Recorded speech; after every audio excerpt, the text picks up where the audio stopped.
இந்த பாராட்டு விழாவின் நாயகர்களை பாராட்டி வாழ்த்துரை வழங்க அன்போடு அழைக்கின்றோம். எங்களது பாரதிய ஜனதா கட்சியின் மாநில தலைவரும் இளைஞரணி மாநில தலைவரும் முனைவருமான அன்பு சகோதரர் அண்ணன் எஸ்டி சூர்யா அண்ணன் அவர்களை உரையாட்ட அன்போடு அழைக்கின்றோம்.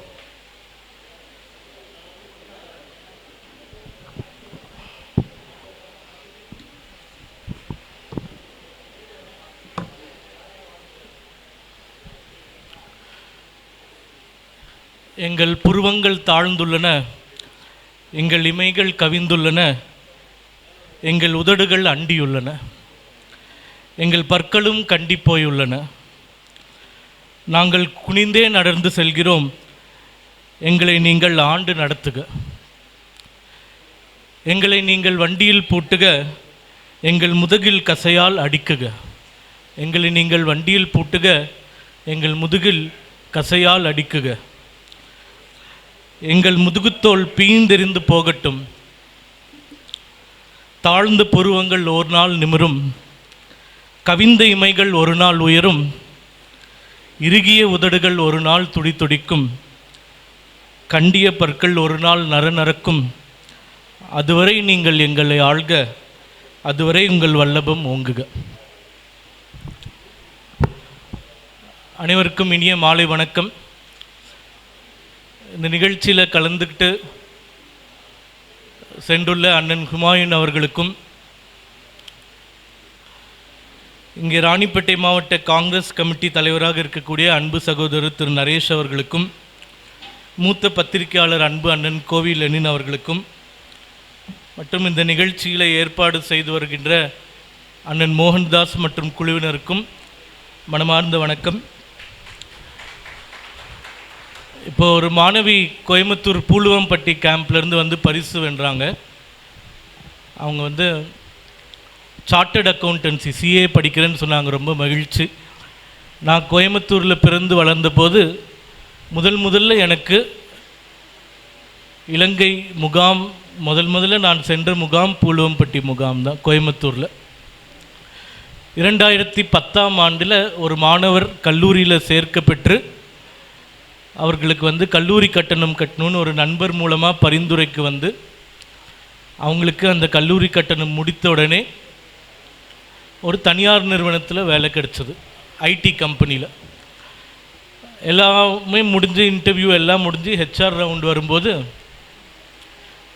அந்த தம்பிக்கு அந்த வேலையை கொடுக்க முடியாதுன்னு சொல்லிட்டாங்க. என்ன காரணம்னு கேட்டதுக்கு, கடவுச்சீட்டு இல்லை, பாஸ்போர்ட் இல்லை, அதனால் எங்கள் கம்பெனி பாலிசி படி இந்த வேலையை கொடுக்க முடியாது அப்படின்னு சொன்னாங்க. ஸோ அந்த இன்டர்வியூ கோயம்புத்தூரில் கிருஷ்ணா காலேஜ்னு ஒன்று இருக்குது, arts and science college, Kuniyamuthur பக்கத்தில். அந்த தம்பி ஃபோன் பண்ணி சொன்னார், இந்த மாதிரி இன்டர்வியூவில் நல்ல மார்க் வாங்கிட்டேன், எல்லாம் செலக்ட் ஆகிட்டேன், ஆனால் வேலை கொடுக்க முடியாதுன்னு ஹெச்ஆர் ரவுண்டில் சொல்கிறாங்க. அப்போ எனக்கு 20 வயசு, கல்லூரியில் 2ஆம் ஆண்டு படிச்சுட்ருக்கேன், பிஎஸ்ஜி கலை அறிவியல் கல்லூரியில். அப்போ தான் இங்கே இருக்கக்கூடிய ஏதிலியருடைய பிரச்சனை என்ன அப்படின்றத கண்கூடா நான் பார்த்த தருணம் அது. 16 ஆண்டுகள் ஓடிவிட்டது. கடந்த 10 ஆண்டுகளாக எவ்வளவோ முயற்சிகள், மற்ற விஷயங்கள்லாம் பேசுகிறத விட குடியுரிமை பற்றி பேசுகிறது முக்கியம். ஏனென்றால் இங்கே இருக்கக்கூடியவர்களுடைய அனைவருடைய ஒற்றை கோரிக்கை அது ஒன்று தான். அது ஏன் இப்போ கிடைக்கல, இதுக்கு முன்னாடி கிடைச்சதா? நம்ம 1964 எடுத்து பார்த்தோம்னா மொத்தம் 8 லட்சம் பேர், அதில் 6 லட்சம் பேருக்கு கொடுத்தாச்சு, அதுக்கப்புறம் நிறுத்தப்பட்டது, கொடுக்கப்படவில்லை. நிறைய டெக்னிக்கல் டீட்டெயில்ஸ் இருக்குது. இதில் இன்னொருத்தரை குற்றம் சொல்கிறதுல ஒரு பிரயோஜனமும் கிடையாது. ஆனால் இன்றைக்கி தரவுப்படி ஒரு 94,000 பேர் மொத்தமாக ஏதிலியர்களாக இந்தியாவில் இருக்காங்க. அதில் முகாம்களில் இருக்கக்கூடியவர்கள் கிட்டத்தட்ட 58,000 பேர். குடியுரிமை வழங்கப்பட வேண்டும் அப்படின்னு அதில் ரொம்ப டீட்டெயில்டாக உள்ளே போய் நிறைய முயற்சிகள் எடுக்கும்போது 2 வகையினராக இருக்காங்க அப்படின்ற தகவல் கிடைக்குது. அதாவது இந்தியன் ஆரிஜின் ஸ்ரீலங்கன் தமிழ்ஸ், இந்திய வம்சாவளியை சார்ந்த இலங்கை தமிழர்கள், இங்கேருந்து அங்கே போயிட்டு ஆங்கிலேயர் காலத்தில் அங்கே போயிட்டு அப்புறம் 1960களுக்கு அப்புறமா அங்கே நடந்த உள்நாட்டு போர்னால் மீண்டும் இங்கே வந்தவங்க. இன்னொரு வகை இலங்கை தமிழர்கள், அங்கே பூர்வீகமாக பிறந்து வளர்ந்தவர்கள். இந்த முகாம்களில் இருக்கக்கூடிய 58,000 பேர்களில் கிட்டத்தட்ட 55% பேர் இந்திய வம்சாவளியை சார்ந்த இலங்கை தமிழர்கள், இந்தியன் ஆரிஜின் ஸ்ரீலங்கன் தமிழ்ஸ். 2020ஆம் ஆண்டு CAA குடியுரிமை சட்டம் இந்தியாவில் கொண்டு வரப்பட்ட போது அதில் இலங்கை என்ற ஒரு நாட்டை இணைக்க வேண்டும் அப்படின்னு பலர் இங்கே இருக்கக்கூடியவர்கள், அரசியல் கட்சிகள் எல்லாரும் போராடியது போல் கட்சிக்குள்ளே இருக்கக்கூடிய நாங்களும் நிறைய முயற்சிகள் எடுத்து நிறைய உயர் அதிகாரிகள், அமைச்சர்கள் எல்லாரையுமே சந்தித்து இந்த ஒரு வார்த்தை சேர்த்து விட்டால் இங்கே இருக்கக்கூடிய எல்லாருக்கும் குடியுரிமை கிடைச்சிடும் அப்படின்ற கருத்துக்களை ரொம்ப முன் வச்சோம். துரதிருஷ்டவசம்னு சொல்கிறதா என்ன சொல்கிறதுன்னு தெரியல, இன்னும் அந்த கோரிக்கை நிறைவேற்றப்படாமல் இருக்கின்றது. அப்போ அங்கே இருக்கக்கூடிய அதிகாரிகள் கிட்ட பேசினதில் நான் புரிஞ்சுக்கிட்டது, குறைந்தபட்சம் இந்தியன் ஆரிஜின் ஸ்ரீலங்கன் தமிழ்ஸ், அதாவது இங்கேருந்து அங்கே போயிட்டு மீள் குடியேற்றம் பெற்றவர்கள், அதில் பெரும்பாலானோர் இங்கே இருந்ததுக்கான அந்த அத்தாட்சிகளை வைத்திருக்காங்க, சான்றுகள். அவங்க அப்பா அம்மா இங்கே பிறந்தது, இங்கே ஸ்கூலில் படித்தது, டிசி வாங்கினது, இது போன்ற சான்றுகள்லாம் வச்சுருக்காங்க. அந்த மீட்டிங்க்கு முன்னாடி 100 கேம்ப்லேருந்து ரெப்ரசன்டேட்டிவ்ஸ் சென்னையில் ஒரு சைதாப்பேட்டை மண்டபத்துக்கு வரவழைத்து அவங்க பரிந்துரைகள்லாம் வாங்கிட்டு மீண்டும் டெல்லியில் போய் இந்த விஷயங்களை மீண்டும் மீண்டும் பேசி நிறைய முயற்சிகள் எடுத்தோம். ஹுமாயூன் அண்ணன் சொன்ன மாதிரி பல்வேறு நாடுகளில், UK, கனடா, ஆஸ்திரேலியா போன்ற நாடுகளில் ஏதிலியர்களாக சென்றவர்கள் இன்றைக்கி அங்கே அமைச்சர்களாக, பாராளுமன்ற உறுப்பினர்களாக, சட்டமன்ற உறுப்பினர்களாக உயர் பொறுப்புகளில் இருக்கும்போது நம்ம நாட்டில் இருக்கக்கூடியவர்களுக்கு அந்த வாய்ப்பு இன்னும் வழங்கப்படவில்லையே அப்படின்னு ஏங்காத ஒரு நாள் கூட இல்லை அப்படின்றது தான் உண்மை.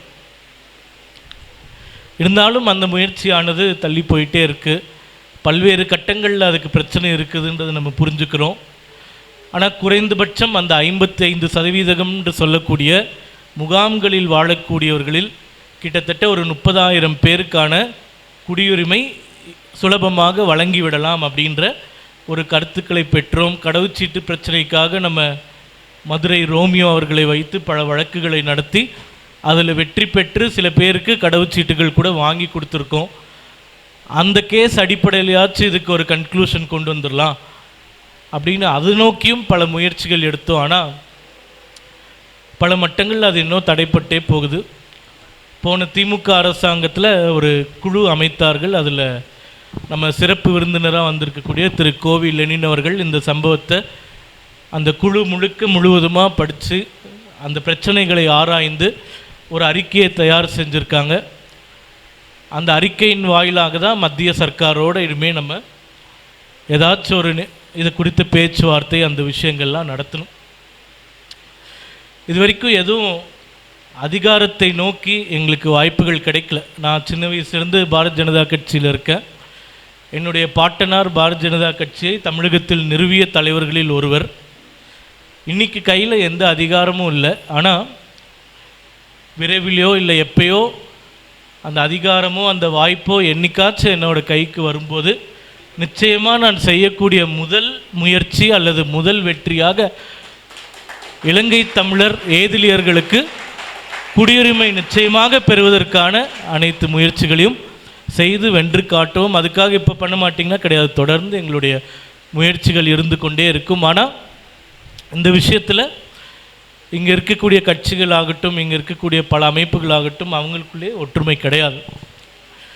இன்னொரு பிரச்சனை என்னென்னா, இங்கே இருக்கக்கூடிய இந்த அரசியல் சூழ்நிலை, அந்த கலாச்சாரம், அதில் பார்க்கும்போது பாரதிய ஜனதா கட்சியிலிருந்து என்னை போர் ஒருத்தங்க இதுக்கு கடுமையான முயற்சிகள் எடுத்தாலும் அதற்கான ஒரு அங்கீகாரமோ எதுவுமே இந்த தமிழ் சமுதாயத்தில் இன்றைக்கி வரைக்கும் கிடைச்சதில்லை. இனிமேல் கிடைக்க போகுதானோ தெரியல. ஆனால் எல்லாரும் சேர்ந்து ஒன்றாக முயற்சி செய்தால் இது ரொம்ப ரொம்ப சின்ன விஷயம். எவ்வளவோ உலக பிரச்சனைகள்லாம் தீர்க்கக்கூடிய அளவுக்கு நம்ம இப்போ வளர்ந்து வந்துட்டுருக்கும்போது இது ஒரு பெரிய விஷயமே கிடையாது. நம்பிக்கையோடு இருக்கும். நிச்சயமாக இது என்னுடைய வாக்குறுதி. இந்த நாட்டில் இங்கே இருக்கக்கூடிய அனைத்து ஏதிலியர்களும் குடிமக்களாக, குடிமகன்களாக, குடிமகள்களாக நிச்சயமாக எவ்வளவு விரைவில் முடியுமோ நீங்கள் வந்து மாறுவீர்கள். அப்பொழுது இந்த கடவுச்சீட்டு பிரச்சனையாகட்டும், மருத்துவக் கல்லூரி படிப்பதற்காக நீட் எழுத முடியவில்லை என்ற கவலையாகட்டும், அந்த எல்லா கவலைகளும் ஒன்றாக நீங்கிவிடும் என்ற நம்பிக்கை எனக்கு இருக்கின்றது. ஏன்னா இது ஒரு இஷ்யூவாக பேசுகிறதுனால பிரயோஜனம் இல்லை. எதை பேசுனா இந்த முழு பிரச்சனையும் தீர்க்குமோ அதை நோக்கிய தீர்வுகள் தான் நம்மளுடைய எதிர்காலத்திற்கு வசந்தமாக இருக்கும் என்று நினைக்கிறோம். அதனால் இங்கே இருக்கக்கூடிய மாணவர்கள் நிறைய வந்திருக்கீங்க.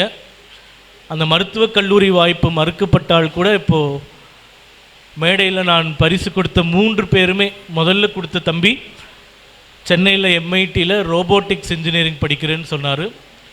அவர் வந்து படித்து, அதாவது ஏதிலியர்களாக இருந்தால் கூட, முகாம்களில் வாழ்ந்தால் கூட மிக கடுமையாக படித்து அந்த தமிழ்நாடு அரசாங்க கவுன்சிலிங்கில் இந்த உயரிய படிப்புக்கு தேர்வு பெற்றிருக்கிறார்னா அவருடைய மன உறுதியை பார்த்து நம்ம எல்லாருமே நிறைய விஷயங்களை கற்றுக்கணும் அப்படின்னு நினைக்கிறேன். ரோபோட்டிக்ஸ் படிப்பாகட்டும், அடுத்தது வந்தவங்க சென்னை CITயில் இன்ஜினியரிங் சேர்ந்திருக்கேன்னு சொன்னாங்க. அடுத்ததாக வந்த பூலுவாம்பட்டி சகோதரி சார்ட்டர்ட் அக்கௌண்டன்ட் கோர்ஸ் படிக்கிறேன்னு சொன்னாங்க. இந்த குடியுரிமை பிரச்சனையை தீர்க்க முடியலனாலும் வேறு எந்தெந்த வகையில் உதவி செய்யலாம் அப்படின்றது ஒரு லிஸ்ட் எடுத்து அதில் செய்கிறது தான் இந்த கல்லூரிகளுக்கான வாய்ப்புகள் கொடுப்பது. இதிலுமே இன்னும் விரிவடைந்த முறையில் மத்திய அரசாங்கங்கள், மாநில அரசாங்கங்கள் ஒன்றிணைந்து இன்னும் அதிக மாணவர்களுக்கு எப்படி கல்வி வாய்ப்புகளை வழங்கலாம் அப்படின்றதையும் யோசிக்கலாம். இந்த முகாம்களுக்கென்று மத்திய அரசாங்கம் உள்துறை சார்பாக ஒரு வருடமும் நிதி ஒதுக்குவாங்க. அதில் இந்த வருஷ பட்ஜெட்டில் 85 கோடி ரூபாய் ஒதுக்கியிருக்காங்க. கடந்த வருடம் அது வந்து 64 கோடி இருந்தது அப்படின்னு நினைக்கிறேன். அது உயர்த்துவதில் கூட எங்கள் மூலமாக சில ரெப்ரசன்டேஷன்ஸ் தொடர்ந்து கொடுத்துட்டே இருக்கோம். அது இன்னும் பத்தாது. எப்போ எல்லாருமே ஒரு சுதந்திர சுவாச காற்றை உணர முடியும் என்றால் அனைவருக்கும் குடியுரிமை கிடைக்க பெற்று முகாம்களே இல்லாத ஒரு சூழ்நிலை நம்மளுக்கு அமையும் போது அனைவருக்குமே அந்த சுதந்திர காற்றானது நிச்சயமாக கிடைக்கும். அதை நோக்கிய நம் பயணம் தொடர்ந்து கொண்டே இருக்கும். இங்கே இருக்கக்கூடிய பெற்றோர்களுக்கும் மாணவர்களுக்கும் சொல்லிக்கொள்வது, கல்வி மட்டுமே நம் கையில் இருக்கக்கூடிய ஒரு ஆயுதம். அதனால் நல்ல முறையில் படித்து நல்ல பணிகளுக்கு பெற்று நம்ம சமுதாயத்தோடு ஒன்றி வாழும்போது மற்ற கவலைகள்லாம் நீங்கி போகும். ஒரு வருடமும் இந்த நிகழ்ச்சிக்கு வரும்போது இவ்வளவு மதிப்பெண்கள் எடுக்கக்கூடிய மாணவர்களை பார்த்து ரொம்ப அசந்து போயிருக்கேன் நான். ஏன்னா இவ்வளவு சூழ்நிலையும் இந்த கடுமையான ஒரு உழைப்பை போட்டு கல்வியால் முன்னேற வேண்டும் என்று நினைக்கிறார்கள். அதை சாதித்தும் காட்டியிருக்கிறார்கள் ஆயிரக்கணக்கானவர்கள். அதனால் மீண்டும் ஒரு முறை அனைவருக்குமான நிரந்தர தீர்வை கொடுப்பதற்கு இங்கே நிறைய நல்ல மனிதர்கள் முயற்சி செய்து கொண்டிருக்கிறார்கள். தமிழகத்தில் நல்ல மனிதர்கள் முயற்சி செய்கிற எந்த விஷயமும் ஒரு நாள் வெற்றி அடையும். அதே போன்று இந்த நல்ல விஷயம் செய்வதற்கான வெற்றி நாள் வெகு விரைவில் அமைய வேண்டும் என்று இறைவனை வேண்டிக் கொண்டு என்னுடைய உரையை முடித்துக் கொள்கிறேன். நன்றி, வணக்கம். நினைவு பரிசு வழங்கப்பட இருக்கின்றது. அதே போன்று அவருக்கு ஒக்கூர் மறுவாழ்வு முகாமைச் சேர்ந்த மாணவியின் உருவப்படம், பென்சில் ஆர்ட், அவருடைய உருவப்படத்தை வரைந்து அன்பளிப்பாக வழங்கியிருக்கின்றார்கள். அதுவும் இப்பொழுது வழங்கப்பட இருக்கின்றது. இந்த தருணத்திலே நான் இங்கே ஒரு கருத்தை பதிவு செய்ய விரும்புகின்றேன். இந்த ஆண்டு மட்டும் அண்ணன் SG சூர்யா அண்ணன் எனது மகள் உட்பட 25 மாணவர்களுக்கு வேல்ஸ் கல்லூரி மற்றும் SKP கல்லூரியில் 25 சீட்டுகளை வாங்கி தந்திருக்கின்றார். இந்த நேரத்திலே அவருக்கு இந்த நன்றிகளை எவ்வளவு சொன்னாலும் அது தகாது. அவருக்கு நிறைய எண்ணம் இருக்கிறது, இன்னும் நமது மக்களுக்கு நிறைய செய்ய வேண்டும் என்று. தொடர்ந்து எங்களோடு பணியாற்றி கொண்டிருக்கும் அண்ணனுக்கு எங்களது அனைத்து மறுவாழ் முகாம் மக்கள் சார்பாகவும் எங்களது தமிழக வாழ் இலங்கை தமிழ் ஏதிலியர் மன்றம் சார்பாகவும் நன்றிகளையும் வாழ்த்துக்களையும் மீண்டும் தெரியப்படுத்திக் கொள்கின்றோம்.